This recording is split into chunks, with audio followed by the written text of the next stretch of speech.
النهارده ان شاء الله مكملين في وصفات العيد. هنعمل البيتي فور. اول حاجه نسمي الله ونصلي على الرسول. اللهم صل وسلم وبارك على سيدنا محمد وعلى اله وصحبه اجمعين.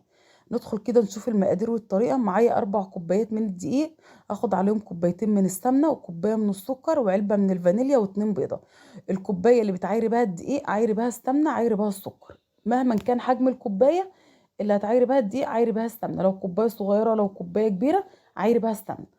فانا خدت هنا 4 كوبايات من الدقيق، عليهم 2 سمنه وواحده سكر، والسكر طبعا يكون مطحون.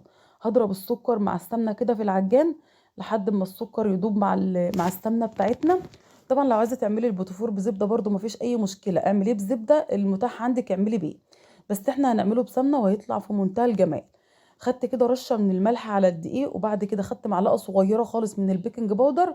ومجرد ما السمنه والسكر بيدوبوا في العجان بنزل بالبيضتين ببيضه بيضه. لو البيض بتاعك صغير ممكن تحتاجي للكميه دي 3 بيضات. بعد كده نزلت بالفانيليا عشان زفاره البيض، وهنزل بالدقيق تدريجيا. يعني مش هنزل بالدقيق كله مره واحده. المقدار ده خد مني ال4 كوبايات دقيق ناقصين معلقتين اتنين. وهنا انا سبت المعلقتين الاتنين علشان العجينه بتاعه الكيس، احنا هنعمل البوتفور بالكيس، فالعجينه بتاعه الكيس هتكون طريه شويه عن بتاعه المكنه. هنا بقى جبت القمع اللي هو بتاع البيتوفور او بتاع بلح الشام. وبعد كده هنزل بالعجينه في الكيس. شايفين العجينه طريه زي ما قلت لك، عشان عجينه الكيس بتبقى طريه شويه عن بتاعه المكن.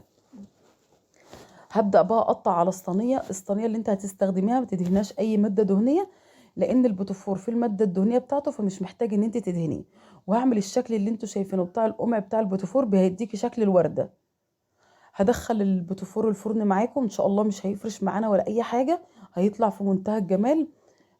طريقته زي ما قلت لكم سهله، 4 كوبايات من الدقيق، 2 من السمنه وواحده من السكر. لو عايزه تعملي مقدار اقل شويه يبقى هتعملي كوبايتين من الدقيق، عليهم كوبايه من السمنه، عليهم نص كوبايه من السكر، وعليهم بيضه وظرف من الفانيليا، وربع معلقه صغيره من البيكنج باودر. انا حاطه على الكميه دي كلها نص معلقه صغيره من البيكنج باودر. خلاص كده تمام. شكلته، هشكله كله اللي هو الشكل الورده اللي انتوا شايفينه ده كده. ولو في واحده نزلت كده مش عاجباني بروح شايلاها، مفيش اي مشكله وبعمل غيرها.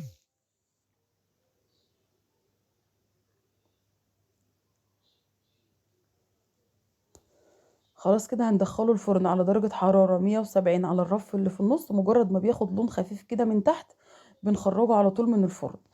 وهعمل كل الكمية طبعا بنفس الطريقة دي. المعلقتين الدقيق اللي انا قلت لكم ما حطيتهمش، يعني حطيت ال4 كوبايات ناقصين المعلقتين الدقيق دول. هشكل بقى بقية الصينية وبدخل كده في الفرن. الفرن طبعا تكوني مسخناه.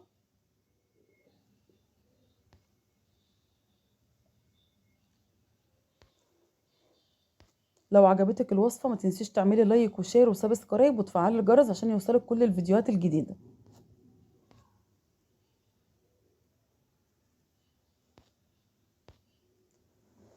خلاص كده الكمية هنعملها كلها بنفس الطريقة. بعد كده شايفين ان دي كل الكمية معايا. شايفين بعد ما خرج من الفرن البوتفور ما فرش معانا ولا اي حاجة، كان جميل جدا.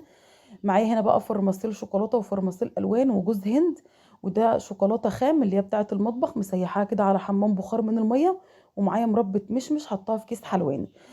طبعا ممكن تستخدمي اي نوع مربى، لكن مربى التين بتكون معايا فيها قطع كتير فما بتنزلش من الكيس بسهوله، فعشان كده ممكن تستخدمي فراوله او مشمش. او لو انت بتحبي مربى التين بس مش هتستخدميها في الكيس بقى تحطيها بمعلقه. بحط كده المربى في النص وبلزق كل طبقتين على بعض، كل قطعتين من البوتفور على بعض. وبعد كده بحطها في الشوكولاته. وبعد كده بنزل بيها في جوز الهند، بتدينا الشكل اللي انتوا شايفينه ده كده. شايفين سهل جدا ومش هياخد معاكي وقت، وطريقته جميلة واحسن من اللي بتشتري من بره بكتير. يعني طعمه احلى من بتاع المحلات بكتير.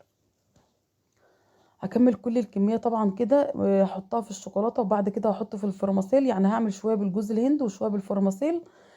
طبعا لو انت مش حابة تحشي المربى دي في النص ممكن برضو تحشي شوكولاتة في النص. هتلزقي البيتوفور بشوكولاتة. يعني في تلك الحالات لو عندك حد من ولادك مش بيحب ان هو ياكلها بالمربى، هتحطي شوكولاته في النص وهتلزقي بها البوتيفور وهترجعي تحطها برده في الشوكولاته. وهتعملها بنفس الطريقه. وفي تلك الحالات طعمه بالشوكولاته جميل جدا، وبالمربى برده طعمه جميل جدا. طبعا البوتيفور اللي من الحاجات اللي لما بتسيبيها تبات وتيجي تاكلي منها بعدها بيوم بتلاقي طعمها احلى من اول يوم بكتير. شايفين انا بلزق كل اتنين على بعض وبعد كده بحطها في الجوز الهند او في الفرماسيل. وكده خلاص هعمل كل الكمية طبعا بنفس الطريقة كده.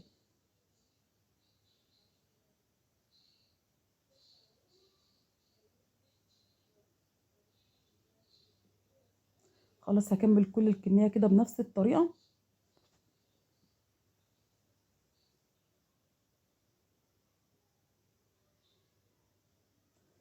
دي كل الكمية بعد ما طلعت بقى من الفرن. دي كانت وصفة النهاردة، يا رب اكون افدتكم واشوفكم في